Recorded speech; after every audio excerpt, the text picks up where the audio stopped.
আহি গ'ল আমাৰ মাজত নতুনকৈ মানে অসমত ক'ব গ'লে যেনেকৈ কক্ৰচ একচুৱেলি নহয় কক্ৰচ নহয় আমাৰ মাজত বেঙেনা পাৰ্টি আৰু বা পাৰ্টি চ' খুব জমিব যিহেতু অসমত নতুনকৈ দুটা পাৰ্টিৰ মাজত মানে জবৰদস্ত কম্পিটিশ্যন চলিব তো এতিয়া হিমাংশু দাৰ পৰা গোটেইখিনি জানিবলৈ চেষ্টা কৰিম দাদা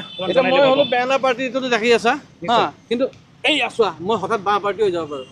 এই মুহূৰ্তত যদি বাঁ পাৰ্টি পিছ মুহূৰ্ততে বেঙেনা পাৰ্টি কিন্তু আচলতে গম পাবৰ কাৰণে আহিব লাগিব চিনেমা ঘৰত চাব লাগিব XYZ আৰু তাৰিখটো হ'ল 24 জুলাই হয়নে তাৰিখটো হিমাংশু দাৰ লগত এটা খুব ধুনীয়া এটা কাষ্টিং ৰোলত আপোনালোকে পাই যাব নামটো জনাই দিব মোৰ নামটো হৃদয় সৌৰভ গোলাঘাটৰ ল'ৰা হয় একচুৱেলি এই ফিল্মখনত জড়িত কেনেকৈ হ'ল হিমাংশু দা অকণমান জনাই দিলে ভাল পাম মানে হৃদয় সৌৰভ এই মই কিবা খাবৰ কাৰণে ডেলিভাৰী অৰ্ডাৰ এটা দিছিলোঁ আৰু কলিং বেল বাজিলে দৰ্জা খুলিলে এই ল'ৰাজন আহিলে জমেট'ৰ পৰা কিবা এটা ডেলিভাৰী দিবৰ কাৰণে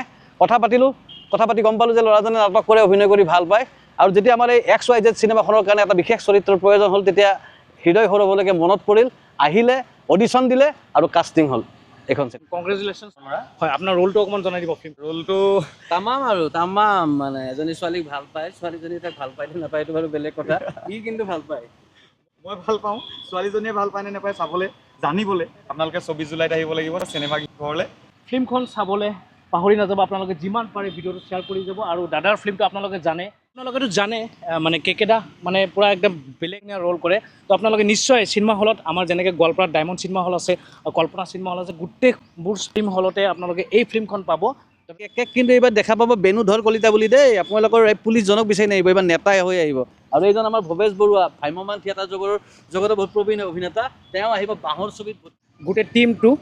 য'ত নেকি আমি আজি গোৱালপাৰাত একেলগে এই টীমক লগ পাইছোঁ আৰু আমাৰ মাজত বেঙেনা পাৰ্টি আপোনালোকে ভালকৈ শুনিব বেঙেনা পাৰ্টি আৰু বা পাৰ্টি কক্ৰচ পাৰ্টি নহয় এখন চাই আপোনালোকে নিশ্চয় খুব ভাল পাব কোনটো পাৰ্টিৰ সেইটো গম পাবৰ কাৰণে আহিব লাগিব চিনেমা ঘৰত চাব লাগিব 20 জুলাই XYZ সকলৰ কাৰণে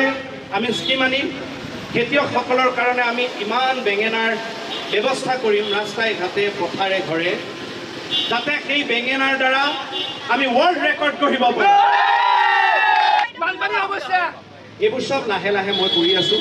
বানপানীৰ সমস্যাও মই নাইকিয়া কৰিম আমাৰ চৰকাৰখন আহিবলৈ দিয়ক এটা দুটাকৈ তথাপিও এটা স্কিম লৈছোঁ আমি বানপানীৰ সময়ত ঘৰৰ পৰাই আমি কাম কাজ চলোৱাৰ এটা ব্যৱস্থা ৰাখিম যাতে কোনো বাহিৰলৈ ওলাবলগীয়া নহয় ওলালেহে বানপানী দেখিব এবাৰ বেঙেনা পাৰ্টিক ভোট দিয়ক আমাক জয়যুক্ত কৰক আৰু এবাৰ চাওক আগতে আছিল সোণৰ অসম গঢ়িম মই নকওঁ মই সোণৰ অসম গঢ়িম মই গঢ়িম সুস্থ অসম ধন্যবাদ লোৱা